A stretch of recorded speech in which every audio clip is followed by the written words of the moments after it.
The blood on Tabitha Zimmer's hands wouldn't wash away, no matter how hard she scrubbed at the basin in her father's medical office. It wasn't her patient's blood that haunted her, it was her failure to save him. Arizona Territory, 1885, was unforgiving to most, but especially to a woman who dared to follow in her physician father's footsteps. The territorial governor's son had died under her care, and now all of Lewiston was calling for her head. "I did everything right," she whispered to the empty room, her eyes burning with unshed tears. Everything. At 26, Tabitha had fought tooth and nail for her medical education back east, only to return to Lewiston to find that few would trust a woman doctor. Her father's reputation had opened some doors, but today's tragedy threatened to slam them all shut permanently. The bell above the front door jingled, and Tabitha quickly dried her hands. She wasn't ready to face another patient or, worse, another accuser. She stepped into the front room to find a tall man in a dust-covered duster and well-worn boots. His face was partially hidden beneath the brim of his hat, but she could see the strong line of his jaw, shadowed with stubble. "Office is closed for the day," she said, her voice steadier than she felt. The man lifted his head, revealing eyes the color of a summer storm. "Not here for doctorin'," he said. "Preston Xavier. I run the cattle operation north of town." He removed his hat, revealing dark hair that curled slightly at the ends. "I heard what happened with Governor Watkins' boy. Thought you might need a friendly face." Tabitha's defenses rose. "I don't need pity, Mr. Xavier." "Not offering any," he replied, placing his hat on the rack by the door with unexpected gentleness for hands so calloused. "Just offering to walk you home. Town's restless tonight."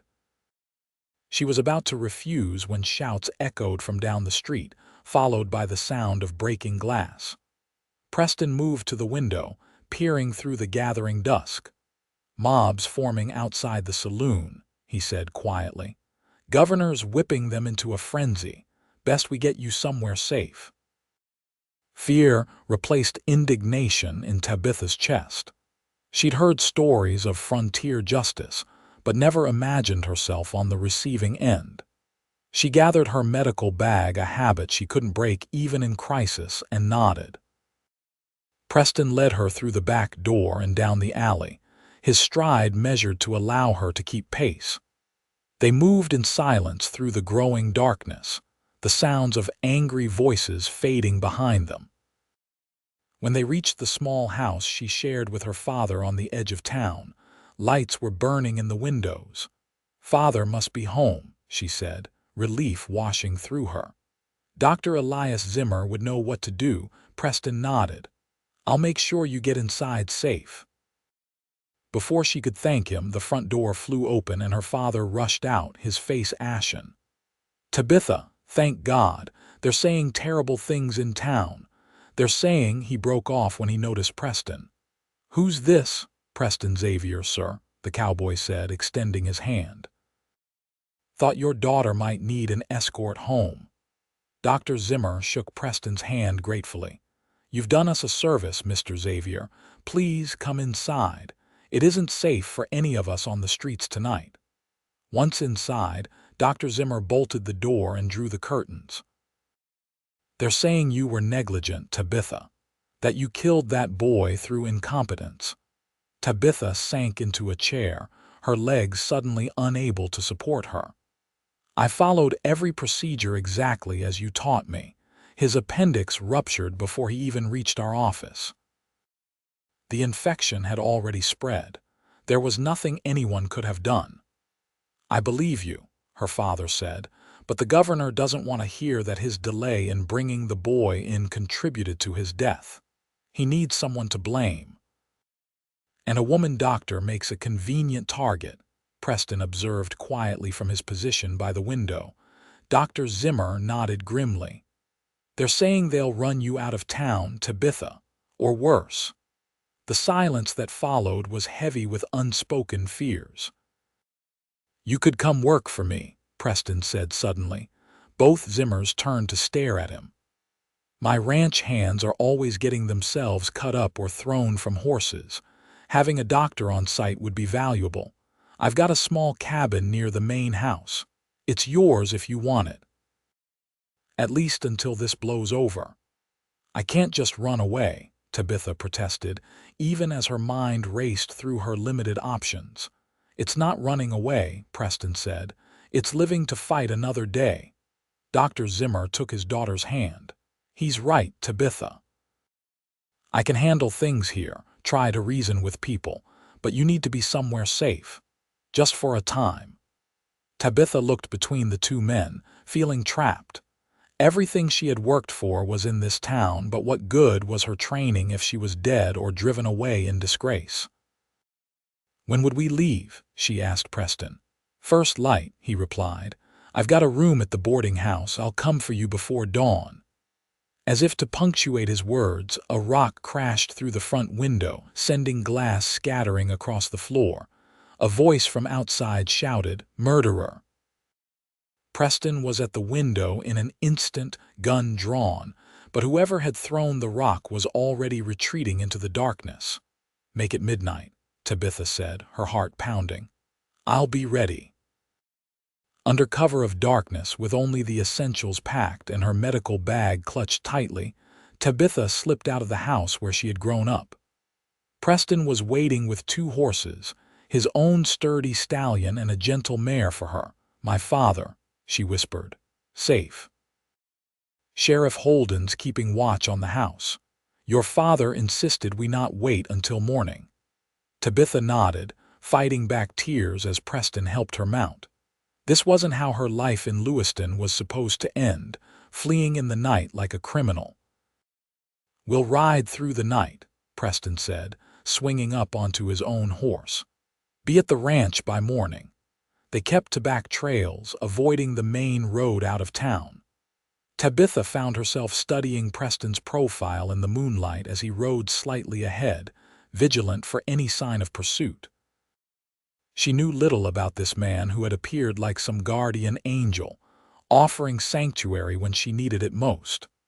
Why are you helping me? She finally asked as they paused to water the horses at a small creek. Preston took his time answering, his gaze fixed on the distant horizon. Lost my wife 5 years back, child fever. Doctor in the nearest town refused to come out to the ranch, said it was too far, too dangerous. He turned to look at her then, his eyes reflecting the starlight. By the time I got her to town, it was too late. Anyone who dedicates their life to healing others deserves better than what that town was about to do to you. Tabitha felt a rush of empathy for this stranger who had known such loss. I'm sorry about your wife. Preston nodded once, then checked the horses' saddles. Time to move on. As the first light of dawn broke over the eastern hills, they crested a rise that revealed a sprawling ranch nestled in a valley below. A large main house stood proudly in the center, surrounded by bunkhouses, barns, and corrals. Cattle dotted the surrounding pastures. Welcome to Horizon Ranch, Preston said, a note of pride in his voice. Tabitha took in the sight, trying to imagine her new life here, however temporary it might be. As they rode down into the valley, ranch hands began to appear, casting curious glances her way. An older man with a weathered face approached as they dismounted in front of the main house. Boss, he nodded to Preston, then turned inquisitive eyes to Tabitha. Walter, this is Dr. Tabitha Zimmer. She'll be staying in the north cabin and serving as our ranch doctor for a while. Walter's eyebrows rose. A lady doctor. Well, that's a first. But there was no malice in his tone, just surprise. Show Dr. Zimmer to the cabin, would you? Make sure she has everything she needs. Of course. Madam, if you'll follow me. Tabitha glanced back at Preston, suddenly reluctant to leave the one familiar face in this new place. Get some rest, he told her. We can talk more later. The cabin was small but clean, with a bedroom, a sitting area with a small stove, and a lean-to addition that Preston had apparently ordered prepared as a makeshift examination room. A young woman was laying fresh linens on the bed when Walter showed Tabitha in. "This is Leela," Walter said.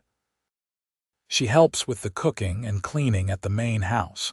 She'll be bringing your meals until you're settled." Leela bobbed a quick curtsy. "Pleased to meet you, Doctor. Mr. Xavier told us to make you comfortable." "Thank you," Tabitha said, setting down her medical bag and looking around at what would be her home for the foreseeable future.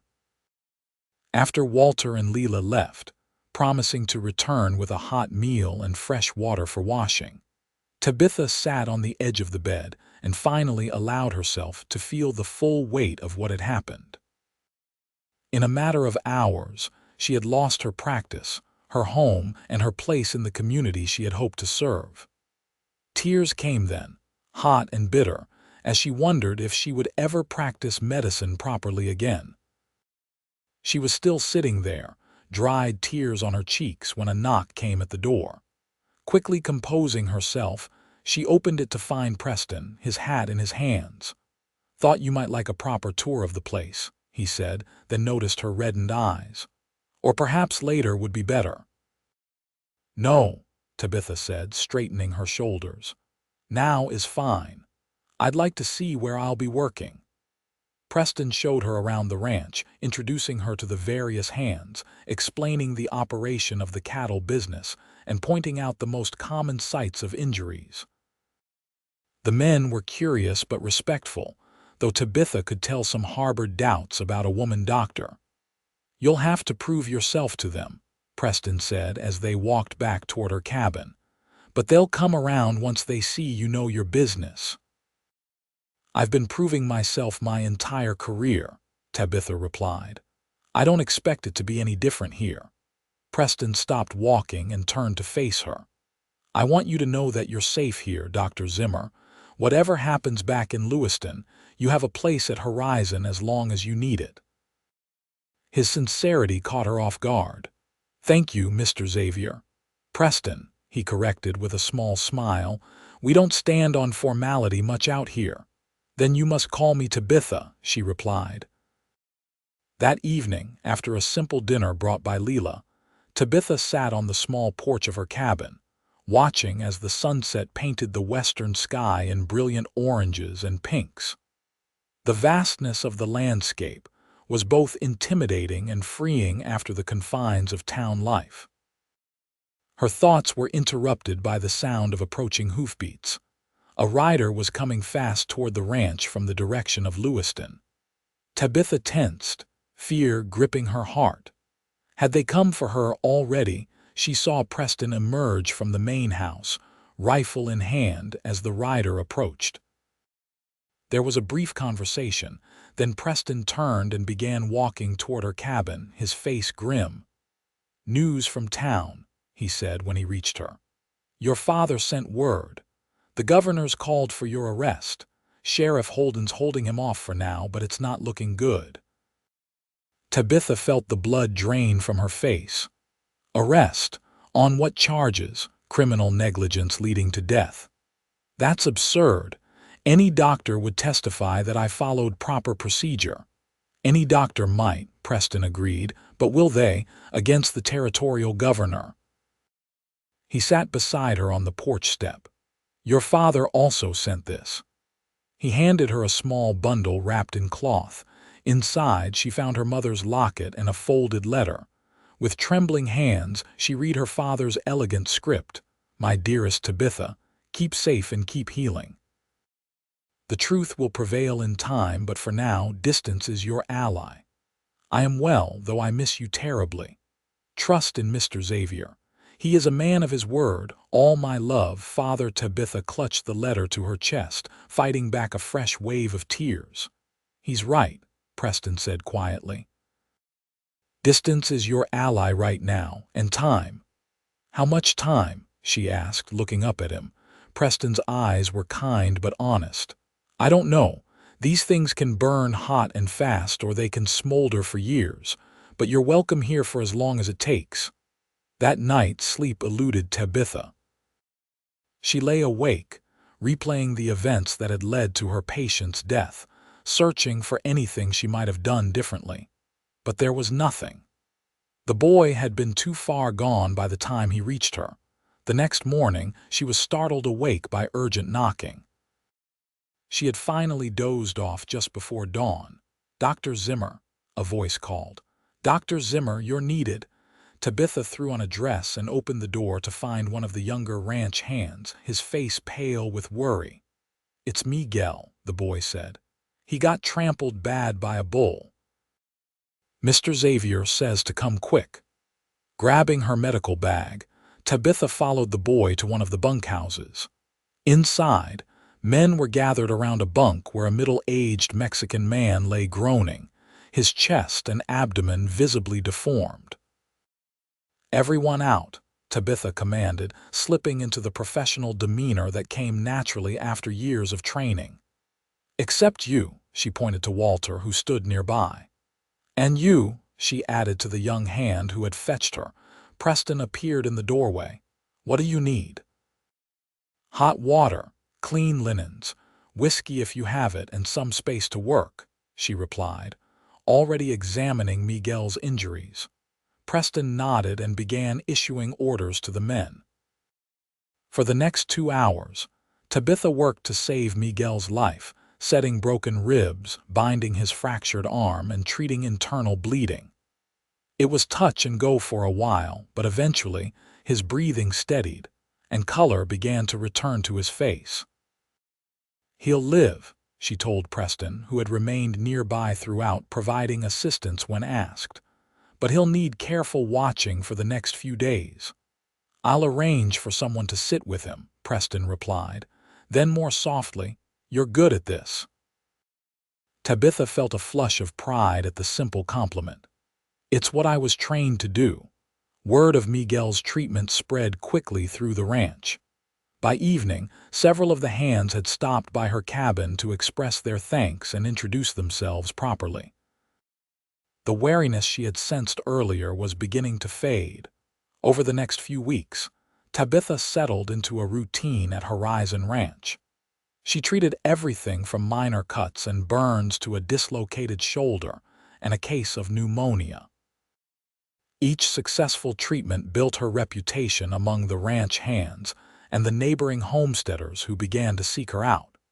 Preston was often present during these treatments, observing quietly or lending a hand when needed. Tabitha found herself increasingly aware of his presence, of the way his eyes crinkled at the corners when he smiled, of how his voice deepened when he was concerned. One evening, as they sat on her porch after she had treated a young boy from a nearby farm for a snakebite, Preston asked, "Do you miss town life?" Tabitha considered the question. "I miss my father, and I miss having a proper surgery with all my equipment." She looked out at the darkening landscape. "But there's something honest about practicing medicine out here. The people don't care about whether a doctor should be a man or a woman. They only care if you can help them." Preston nodded. "Frontier strips away pretenses. Out here, you're judged by what you can do, not who your family is or what others say you should be." "Is that why you came west?" Tabitha asked, realizing she knew little of his life before Horizon Ranch. "Partly," Preston admitted. "After Caroline, my wife, died, there wasn't much left for me back east. My family had money, expectations. I was supposed to take over my father's banking business." He shook his head. "After losing her, none of that seemed to matter. I came west looking for something else." "And did you find it?" Tabitha asked softly. Preston looked at her, his eyes reflecting the first evening stars. "Parts of it. I found purpose in building this place, in creating something that's mine on my terms." He paused. "But there are still empty spaces." The honesty of his answer touched something in Tabitha. They sat in comfortable silence as darkness fully claimed the sky, each lost in their own thoughts, but somehow closer than before. 3 months after Tabitha's arrival at Horizon Ranch, A letter came from her father. The governor's fervor for persecution had cooled somewhat, but he still wielded considerable influence. It would not be safe for Tabitha to return to Lewiston yet. "I'm sorry," Preston said when she shared the news. They were riding the northern boundary of his property, a weekly excursion that had become a pleasant habit. "I expected as much," Tabitha replied, though disappointment still weighed heavily on her. "At least father says he's well, and the practice continues." "And you've built something here," Preston pointed out. "The hands trust you completely now, and word has spread. You're treating folks from 3 counties around." It was true. Tabitha's reputation had grown steadily, and people regularly traveled considerable distances to seek her care. She had converted the lean-to into a proper examination room and even performed a few minor surgeries. "I'm grateful for that," she said, "and for your continued hospitality." "It's hardly hospitality anymore," Preston said with a wry smile. "You've become essential to Horizon. I don't know how we managed before you arrived." Tabitha felt a warmth spread through her chest at his words. Over the months, her feelings for Preston had deepened in ways that both excited and frightened her. He was no longer just her protector or employer. He had become a friend, a confidant, and perhaps something more. But she hesitated to put a name to those feelings, unsure if they were reciprocated and unwilling to complicate her already precarious situation. Their ride took them to a high ridge overlooking the entire ranch. Preston reined in his horse and dismounted, offering a hand to help Tabitha down. They stood side by side, taking in the panoramic view. "I come here to think," Preston said, "to remember why I came west." "It's beautiful," Tabitha agreed. The vastness of the landscape, the distant mountains, the clear blue sky, all of it spoke to something profound inside her. "I want to show you something," Preston said, leading her a short distance along the ridge to where a single grave marker stood beneath a gnarled oak tree.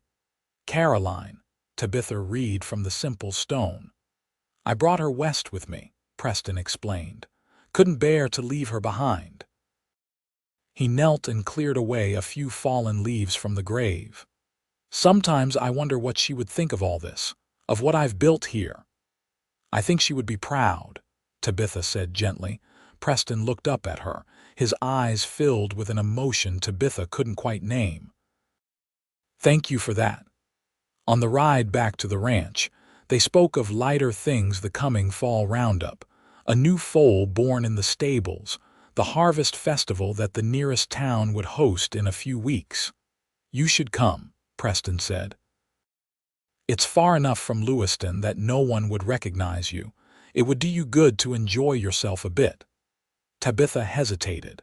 She had barely left the ranch since her arrival, fearful of being recognized. "I'll be with you the whole time," Preston promised, reading her concern. "And most of the hands will be there too." The idea of an outing, of music and dancing and normal social interactions, was tempting. "All right," she agreed. "I'd like that." The harvest festival was a riot of color and sound after the relative quiet of ranch life. Farmers and ranchers from miles around had gathered to celebrate the end of the growing season. There was a makeshift dance floor in the town square, food stalls selling everything from corn on the cob to apple pie, and games for children and adults alike. Preston stayed true to his word, remaining close to Tabitha throughout the evening. They ate, laughed, and even danced a few times, though Tabitha was rusty and Preston admitted he had never been particularly skilled at it. "You're not as bad as you claim," Tabitha teased as they finished a lively reel. "Only because my partner is forgiving of stepped-on toes," Preston replied with a grin. As evening deepened, a slow waltz began to play. Preston hesitated, then held out his hand to Tabitha. "One more." She placed her hand in his, her heart quickening as he led her to the dance floor. This dance was different from the others, closer, more intimate. Preston's hand at her waist was warm and steady, and as they moved together to the music, Tabitha felt as if they were in their own world. "Thank you," she said softly, "for the dance, for everything, for saving me that night in Lewiston, for giving me a place at Horizon, for—" She faltered, suddenly afraid of saying too much. Preston's eyes held hers, searching. "Tabitha, well, look who's here." A booming voice interrupted. "If it ain't Preston Xavier, finally showing his face in town." They turned to find a large man in an expensive suit approaching, flanked by two others who looked like hired guns. Preston's posture immediately stiffened. "Blackburn," he acknowledged coolly. "Didn't expect to see you here." "Wouldn't miss it," Blackburn replied, his eyes sliding to Tabitha with unconcealed interest. "And who might this lovely lady be?" "Tabitha Zimmer," she replied before Preston could speak, extending her hand. "I'm the doctor at Horizon Ranch." Blackburn's eyebrows rose as he took her hand, holding it a moment too long. "A female doctor. Now I've heard everything, though I suppose Xavier always did have unconventional ideas." There was something in his tone that made Tabitha instantly dislike the man. "If you'll excuse us," Preston said, placing a protective hand at the small of Tabitha's back. "We were just about to get some refreshments." "Don't let me keep you," Blackburn said with a smile that didn't reach his eyes. "Though we should catch up soon, Xavier. There's business to discuss." As they walked away, Tabitha felt tension radiating from Preston. "Who was that?" she asked when they were out of earshot. "Victor Blackburn. Owns the largest ranch bordering mine. Been trying to buy me out for years. He seems unpleasant." Preston's laugh was without humor. "That's putting it mildly. He's not accustomed to being told no, and he doesn't much like competition." The encounter with Blackburn cast a shadow over the rest of the evening, though they tried not to let it dampen their spirits. On the ride back to Horizon, Preston was quieter than usual. "I'm sorry if meeting Blackburn spoiled the festival for you," he finally said as they approached the ranch. "It didn't," Tabitha assured him. "I had a wonderful time." Preston smiled, though there was still a distant look in his eyes. "Good. You deserve some happiness after everything you've been through." They parted at Tabitha's cabin, Preston tipping his hat in his customary, gentlemanly farewell. But as she watched him walk away toward the main house, Tabitha couldn't help feeling that something important had been left unsaid between them. The next morning brought unexpected trouble. Tabitha was treating a hand for a minor cut when Walter burst into her cabin. "Doc, you'd better come quick. There's a man from Lewiston asking for you at the main house." Fear gripped Tabitha's heart. "Who is it?" "Don't know him. Well-dressed fella, though. Got the look of law about him." Tabitha quickly finished bandaging the cut and hurried toward the main house, her mind racing. Had the governor found her? Was this an officer come to arrest her? She found Preston standing on the porch with a man in a tailored suit who indeed had an official bearing. Both men turned as she approached. "Tabitha," Preston said, his voice carefully neutral, "this is Mr. James Harrington. He's a lawyer from Lewiston." "Dr. Zimmer," Harrington nodded respectfully. "I've been looking for you." "Why?" Tabitha asked, unable to keep the tremor from her voice. "I've been retained by several families in Lewiston," Harrington explained, "to investigate the death of the governor's son and subsequent events." "Retained by whom?" "The Millers, the Johnsons, the Clark's families whose children you've treated. They believe you've been wrongfully accused." Hope, fragile and unexpected, bloomed in Tabitha's chest. "They do, indeed. And I've been gathering evidence that supports their belief.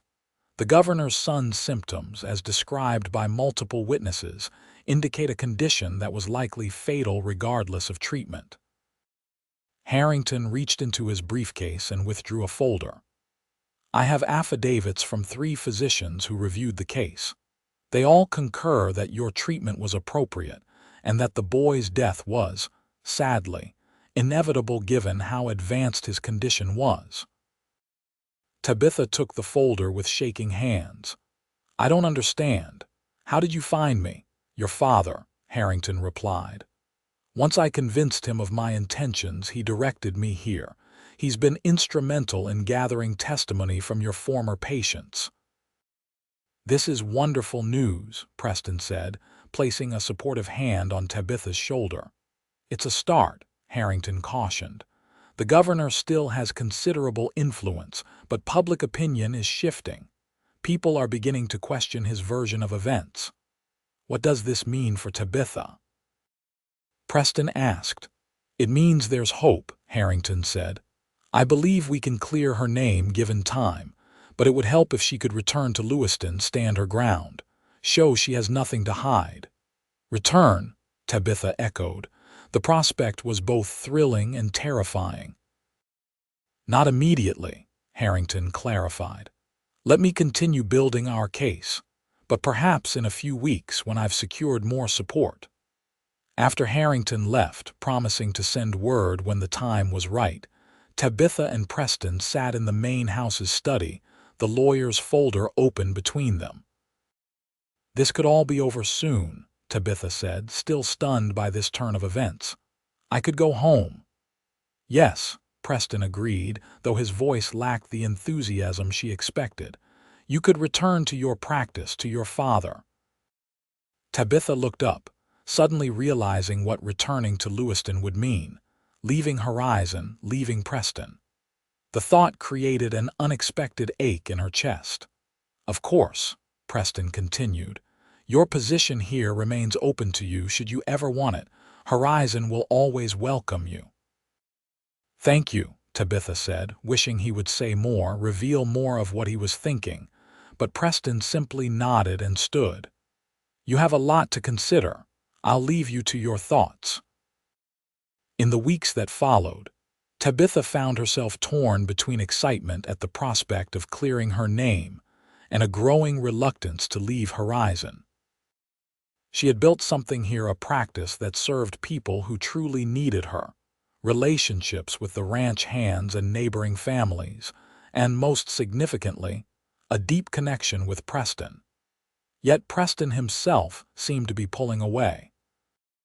He was unfailingly polite and supportive when they discussed Harrington's progress, but the easy intimacy they had developed was fading. He spent long days riding the range, often returning after Tabitha had retired for the night.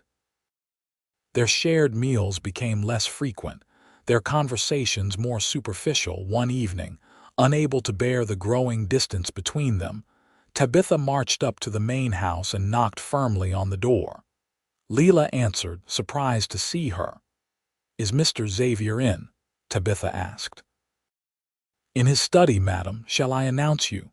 No need, Tabitha replied, already moving past her. She found Preston at his desk, ledgers spread before him, a glass of whiskey at his elbow. He looked up, startled by her sudden appearance. Tabitha, is everything all right? No, she said frankly, closing the door behind her. It's not. You've been avoiding me, Preston sighed, setting down his pen. I haven't meant to, but you have, she insisted, moving closer to the desk. Ever since Harrington came, you've been distant.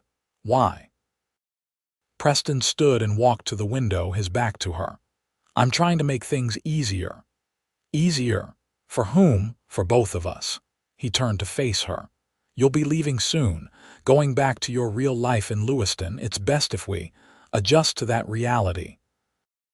So you're pulling away now to avoid. What? Saying goodbye later? Tabitha asked, incredulous. Something like that, Preston admitted.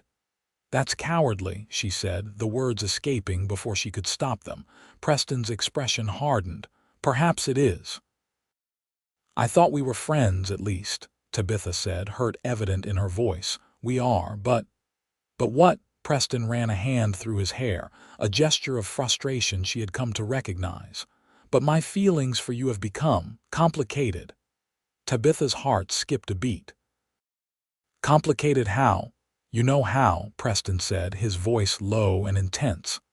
I care for you, Tabitha, more than I should given your situation, more than is wise. Why isn't it wise? She challenged, taking a step closer to him. Because you have a life waiting for you in Lewiston. A practice, a reputation to rebuild your father, and I have Horizon. We belong in different worlds. Do we? Tabitha asked softly. These past months this has felt more like home to me than Lewiston ever did. Hope flared briefly in Preston's eyes before he tamped it down. You say that now, but once you're back, surrounded by the comforts of town life, by intellectually stimulating company. Stop telling me what I'll feel, Tabitha interrupted. I know my own mind, Preston, and my own heart. They stood facing each other, the air between them charged with unspoken feelings. Preston moved first, closing the distance between them in 2 strides. His hands came up to frame her face, gentle despite the intensity in his eyes. Tell me to stop, he whispered. Instead, Tabitha raised herself on her toes and pressed her lips to his. The kiss was tentative at first, then deepened as Preston's arms encircled her, drawing her closer. Tabitha felt as if something long dormant inside her had suddenly awakened, filling her with warmth and longing. When they finally broke apart, both breathless, Preston rested his forehead against hers. I've wanted to do that since the Harvest Festival, he confessed. Why didn't you? Tabitha asked, her hands still resting on his chest, feeling the rapid beat of his heart. I didn't want to complicate your decision about returning to Lewiston. Tabitha shook her head. My decision isn't just about Lewiston or Horizon. It's about where I can do the most good, and where I can be happy. She looked up at him, allowing him to see the truth in her eyes. You're a part of that happiness, Preston. Their second kiss was slower, more deliberate, a promise of something neither was ready to fully name but both felt deeply. The next morning, a rider arrived from town with a telegram from Harrington. Significant progress. Return to Lewiston advisable in 2 weeks. Will accompany you personally. 2 weeks, Tabitha said, reading the telegram again as she and Preston sat at the breakfast table. It's happening faster than I expected. Are you ready? Preston asked. Tabitha considered the question. To clear my name. Yes, to face the people who were so quick to condemn me. I'm not sure. You won't be alone, Preston said, covering her hand with his. I'll be with you. Tabitha looked at him in surprise. You'd come to Lewiston, of course. Did you think I'd send you off to face this by yourself? The relief Tabitha felt was profound. She had feared facing her accusers alone, regardless of Harrington's support. Thank you, she said simply. Preston squeezed her hand. We still have a lot to talk about us, about the future. But first, let's clear your name. The next 2 weeks passed in a flurry of preparation. Tabitha organized her medical supplies and notes, ensuring that Walter would know how to handle basic medical needs in her absence. Preston arranged for the ranch to be managed during his absence, with his foreman taking charge of the day-to-day operations. And in the evenings, they talked. About their pasts, their hopes, their fears. Preston spoke of his life before the West, of his grief after Caroline's death, of his struggle to build Horizon into what it was now. Tabitha shared stories of her fight to become a doctor, of the patients who had trusted her when few others would, of her dreams for a practice where she could truly make a difference. They were careful not to make definite plans for the future, both aware that the outcome in Lewiston was still uncertain. But their growing feelings for each other were undeniable, expressed in stolen kisses, in lingering touches, in the way Preston's eyes followed Tabitha when she moved about a room. The night before they were to leave for Lewiston, Preston invited Tabitha to dinner at the main house. Leela had outdone herself, preparing a meal finer than any Tabitha had eaten since leaving town. After dinner, Preston led Tabitha to the study, where a fire crackled in the hearth against the autumn chill. "I have something for you," he said, retrieving a small box from his desk drawer. Tabitha opened it to find a delicate silver pin in the shape of a caduceus, the symbol of medicine. "It's beautiful," she breathed, touching it gently. "I had it made in town," Preston explained. "I wanted you to have something to remind you of your time here, and to show those people in Lewiston that you're a doctor first and foremost, that no one can take that from you." Tabitha blinked back tears as Preston carefully pinned it to her collar. "Thank you. This means more than I can say." Preston's hands lingered at her collar, then moved to cup her face. "Whatever happens in Lewiston, Tabitha, know that these months with you have been the happiest I've known since Caroline died. You've brought life back to Horizon, and to me." Tabitha leaned into his touch, her heart full. "And you gave me sanctuary when I needed it most. You believed in me when others didn't." Their kiss was tender, filled with all the words they weren't yet ready to say. The journey to Lewiston took 3 days by stagecoach. Harrington met them at the last stop before town, bringing news that the climate had indeed shifted. Several prominent citizens, including the mayor, had publicly questioned the governor's accusations. Tabitha's father had continued treating many of her former patients, keeping her reputation alive in her absence. "The governor's still powerful," Harrington warned as the stagecoach rumbled toward Lewiston, "but he's not invincible. Especially now that evidence has emerged that he delayed seeking treatment for his son, despite clear symptoms of appendicitis." Tabitha nodded, her stomach knotting with anxiety despite the encouraging news. Preston sat beside her, a solid, reassuring presence. As the stagecoach entered Lewiston, Tabitha peered anxiously out the window. The town looked unchanged, the same dusty Main Street, the same storefronts, the same church steeple rising above the buildings. Yet everything felt different, as if she were seeing it through new eyes. They stopped first at Harrington's office to review their strategy. The lawyer had arranged for Tabitha to address the town council the following day, where she would present the evidence exonerating her and demand a formal retraction of the accusations. "The governor will be there," Harrington warned. "He won't back down easily." "Neither will I," Tabitha replied with more confidence than she felt. From Harrington's office, they went directly to Dr. Zimmer's house. Tabitha's father opened the door before they could knock, as if he had been watching for them. "Tabitha," he breathed, pulling her into a fierce embrace. "My dear girl." For a moment they simply held each other, months of separation falling away. Then Dr. Zimmer stepped back, his eyes moving to Preston. "Mr. Xavier, thank you for bringing her safely back to us." "My pleasure, sir," Preston replied, shaking the older man's hand. "Your daughter has become very important to me, Doctor." Zimmer's eyebrows rose slightly at the warmth in Preston's voice, but he simply nodded and ushered them inside. Over dinner, Tabitha shared stories of her time at Horizon Ranch, of the patients she had treated, of the community she had become part of. Dr. Zimmer, in turn, updated her on the changes in Lewiston, on the shift in public opinion, on the patients who had remained loyal. "Many have asked when you'll return to practice," he told her. "They miss your touch, your compassion." Tabitha exchanged a glance with Preston, a silent communication that didn't go unnoticed by her father. Later, when Preston had gone to the hotel where he would be staying, Dr. Zimmer sat with Tabitha in the parlor, a pot of tea between them. "So," he said, studying his daughter's face, "you and Mr. Xavier seem close." Tabitha felt a blush rise to her cheeks. "We've become important to each other."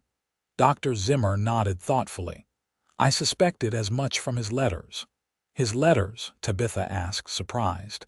"He wrote to me regularly, keeping me informed of your welfare." I could read between the lines. Dr. Zimmer smiled gently. "He cares for you deeply, Tabitha, and I believe you return those feelings." "I do," Tabitha admitted, "but it's complicated.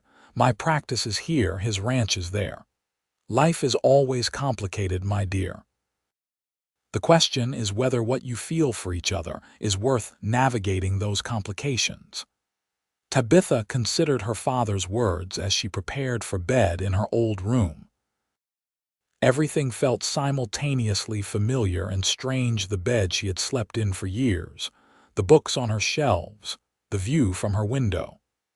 Yet she found herself missing the simple cabin at horizon, the sound of the wind through the pines, the distant lowing of cattle, and Preston.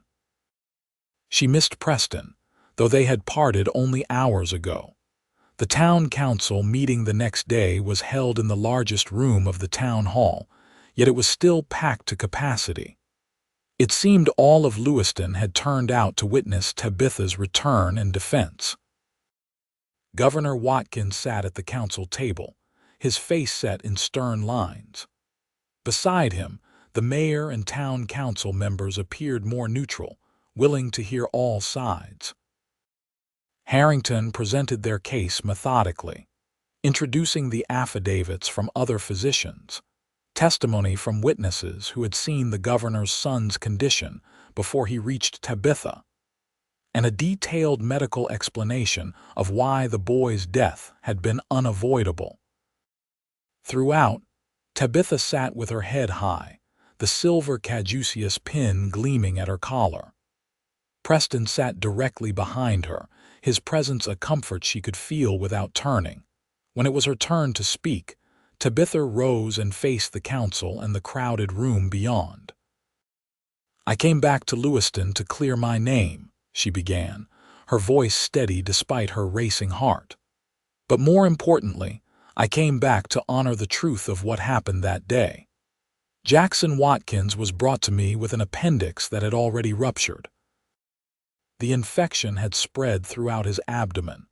I did everything medically possible to save him, but his condition was too advanced." She turned to face Governor Watkins directly. "I grieve with you for your loss, Governor.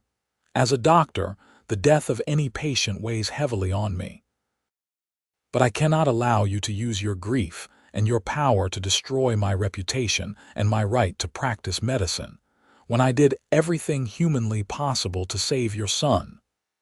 The room was silent as Tabitha finished speaking. Governor Watkins' face had reddened, but before he could respond, a woman stood in the audience. "My son would have died of pneumonia if not for Dr. Zimmer," she said clearly. "When no other doctor would come to our farm in the blizzard last winter, she did. I stand with her." Another person stood. "My wife's difficult delivery would have claimed both her and our child without Dr. Zimmer's skill. I stand with her." One by one, people rose throughout the room, each sharing a story of Tabitha's care, her dedication, her skill. Preston watched, pride evident on his face as the tide of public opinion visibly turned. Governor Watkins attempted to counter, accusing Harrington of manipulating evidence, questioning the validity of the affidavits, even suggesting that Tabitha had fled town out of guilt. But his arguments fell flat against the wall of testimony from ordinary citizens. Finally, the mayor called for order. "It seems clear to this council that Dr. Zimmer acted appropriately and professionally in her treatment of Jackson Watkins. We find no evidence of negligence or wrongdoing. All charges and accusations are hereby dismissed, and Dr. Zimmer is free to resume her practice in Lewiston, with our apologies for this unfortunate situation." A cheer went up from the crowd. Tabitha felt Preston's hand on her shoulder, a gentle squeeze of congratulations. She turned to smile at him, her eyes shining with tears of relief and vindication. Outside the town hall, well-wishers surrounded Tabitha, offering congratulations and welcome. It was overwhelming after months of isolation, and eventually, Preston gently extricated her from the crowd, suggesting they take a walk to clear their heads. They strolled through town, eventually finding themselves at the small park where they had first met on that fateful night. "You were magnificent in there," Preston said as they sat on a bench beneath a cottonwood tree. "I had excellent support," Tabitha replied, leaning slightly against his shoulder. "Thank you for being here, for everything." Preston took her hand, his thumb tracing circles on her palm. "So, Dr. Zimmer, what comes next for you? Your name is cleared. Your practice awaits."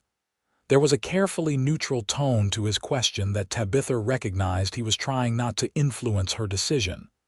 "That depends," she said, turning to face him. "On what? On you? On us?" Tabitha took a deep breath. "These past months at Horizon, I've discovered something about myself. I love practicing medicine there, serving people who truly need it, who might never see a doctor otherwise. And I—" She faltered, then found her courage. "I've fallen in love with you, Preston Xavier." Preston's eyes widened, then softened. "Tabitha," he breathed, her name a caress on his lips. "I love you too, more than I thought possible after Caroline, but your life is here. Your father, your practice. My father would understand, and as for my practice—" Tabitha gestured toward the town. "Lewiston has other doctors, but who cares for the people around Horizon? Who's there when a ranch hand is trampled or a farmer's child is bitten by a snake?" Hope began to dawn in Preston's eyes. "Are you saying—" "I'm saying that if you'll have me, I'd like to return to Horizon, permanently. To build a life there with you." Preston's answer was to pull her into his arms, kissing her with a passion that left no doubt of his feelings. When they finally broke apart, both breathless and laughing, he rested his forehead against hers. "Is that a yes?" Tabitha teased. "That's 1,000 times yes," Preston replied. "But are you sure, truly sure, life at Horizon isn't always easy?" "I'm sure," Tabitha said firmly. "I've never been more certain of anything." They spent the evening with Dr. Zimmer, sharing their decision. Though saddened by the prospect of his daughter leaving again, he gave them his blessing. "I've seen how you look at each other," he said. "That kind of love is rare. And Tabitha, I've never seen you as fulfilled as when you were describing your work at Horizon. I won't stand in the way of your happiness." 3 days later, with promises to visit regularly, Tabitha and Preston boarded the stagecoach back to Horizon Ranch. As Lewiston faded into the distance, Tabitha felt not grief but anticipation. The road ahead might have its challenges, but she would face them with Preston at her side, building a life and a practice that truly mattered. When they crested the final rise and Horizon came into view, spread out below them in the valley, Tabitha felt a sense of homecoming stronger than anything she had experienced returning to Lewiston. "Welcome home, Dr. Zimmer," Preston said, squeezing her hand. "It's good to be home, Mr. Xavier," she replied with a smile. That evening, as the sun set over the ranch, casting long shadows across the land, Preston took Tabitha to the ridge where Caroline was buried. Together, they stood in silence for a moment, honoring the past. Then Preston turned to Tabitha, taking both her hands in his. "I brought you here because I wanted to do this right, with honesty about where I've been and where I hope to go." He dropped to one knee, still holding her hands.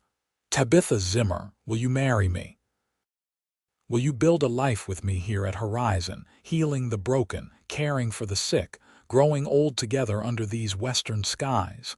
Tears blurred Tabitha's vision as she nodded. "Yes," she whispered. "With all my heart, yes." As Preston slipped a simple gold band onto her finger, Tabitha thought of the night she had fled Lewiston, of how what had seemed like an ending had actually been a beginning. She thought of the words she had heard whispered about her in town. They said she'd never heal.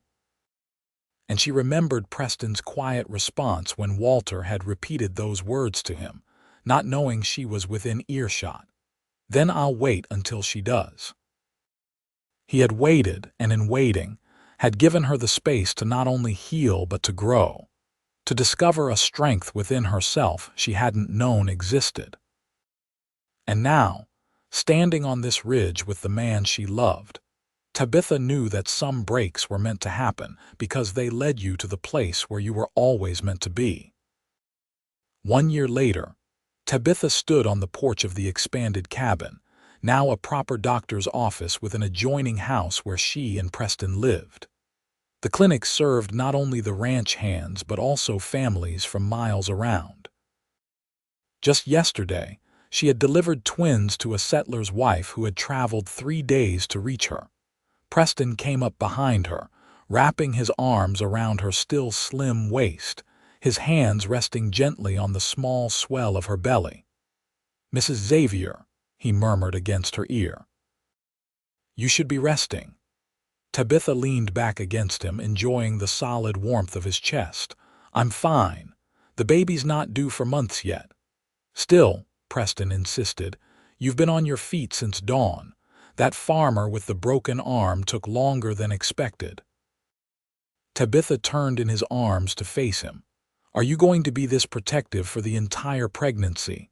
"Absolutely," Preston replied without hesitation. "I have 2 precious lives to look after now." Tabitha laughed and stretched up to kiss him. "Well, I suppose I can tolerate it, for a while."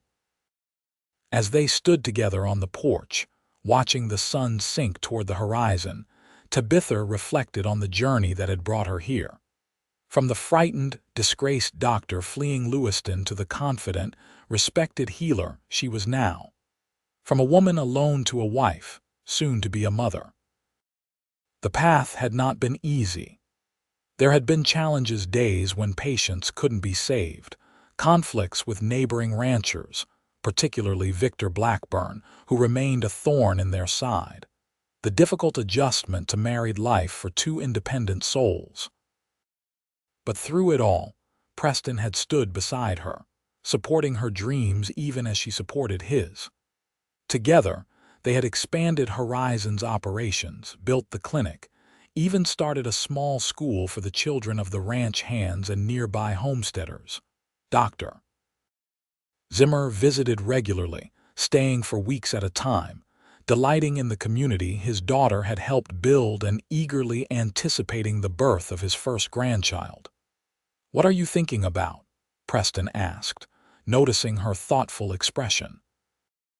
"About how sometimes the worst day of your life can lead to the best," Tabitha replied. "If I hadn't been forced to leave Lewiston, we might never have found each other," Preston finished, "though I like to think fate would have found another way to bring us together." Tabitha smiled at his romantic notion. For a practical cattleman, Preston had unexpected streaks of sentimentality that never failed to charm her. "Perhaps," she agreed, "but I'm grateful for the path we did take, difficult as it was at times." Preston's arms tightened around her. "As am I. Every step led me to you." As darkness fell over Horizon Ranch, lights began to appear in the bunkhouses and the homes of the married hands. In the distance, a coyote called, its lonely cry echoed by another. The rhythm of life on the frontier continued, harsh at times, but beautiful in its raw honesty. Tabitha knew there would be more challenges ahead. The baby's birth, the constant struggle to provide medical care with limited resources, the unpredictability of life on the frontier. But she faced the future without fear, secure in Preston's love and her own strength, a strength she might never have discovered if not for that night of crisis that had driven her from everything familiar into the unknown. They said she'd never heal. They had been wrong. In healing herself, she had found her calling, her home, her heart's companion. And in Preston's patient waiting, she had found the time and space to become not who she had been, but who she was meant to be. Together, they watched the first stars appear in the vast western sky, their light a promise that even in the darkest night, morning would come again, and with it, new possibilities, new beginnings, new life. "Come inside," Preston said softly. "Tomorrow will be another busy day." Hand in hand, they walked into the home they had built together, a doctor who had found her true calling and a rancher who had found his heart's match. Their love a testament to the healing power of patience, understanding, and unwavering belief in each other's worth.